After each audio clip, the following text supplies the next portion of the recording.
Everybody, week 3 discussion board. So, what are we talking about? We're talking about email. And before you say, oh my gosh, this is so boring, why do we need to talk about something like email?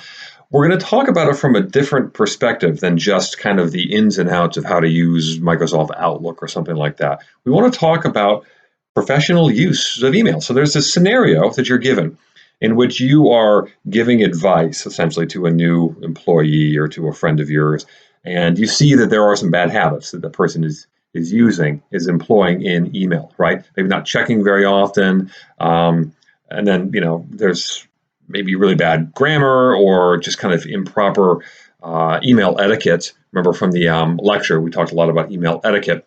So it's up to you to give advice. So what makes for a good, proper, professional email and what makes for a bad one? That's essentially what you're going to be addressing this week. What would you say to your friend or this new person to help him or her kind of get on the right track when it comes to email in a professional setting?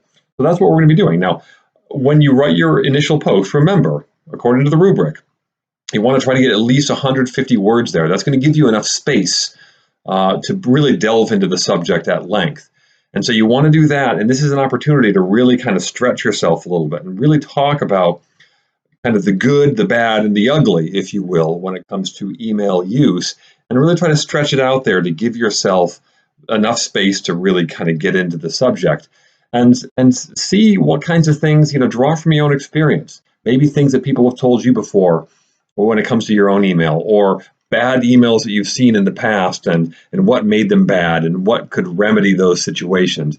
You can even talk about the differences between something like texting and email. Why is texting seen as so informal, whereas email is seen as more formal? So those are some of the things that we want to try to address this week in this week's discussion board. It would benefit you if you went through at least some of the lecture before you got into discussion, but it's okay if you want to kind of go through some of it and then get into discussion, because I know one of the other things we're trying to do is we're trying to get everyone to post by Wednesday at the latest so that you have enough time to read all of your classmates' posts and comment on those. So remember the discussion requirements. The rubric requires one initial post of at least 150 words, and then you want to have at least 3 replies to 3 different people. So a minimum 4 posts, and you want to do the best you can to stretch those over at least 3 days in a given week. I know it's not always easy to do, but that's really what we want to shoot for, because that's what the rubric does require.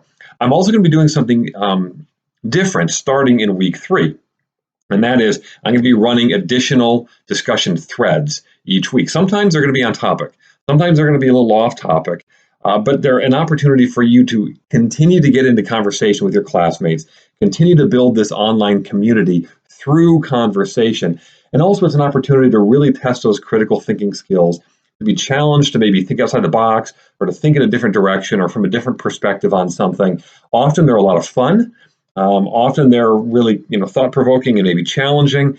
So keep your eyes peeled for another discussion thread from me. It's not a requirement that you jump into that thread, but this is kind of nice. Any posts, any comments you make in that thread will count for your overall post count for the week. So keep an eye out for that. Again, any questions, folks, anything that comes up, you'll know where to find me. You can email me. You can call or text 585-433-5871. I am happy to help you with any questions that may come up. Thanks, folks.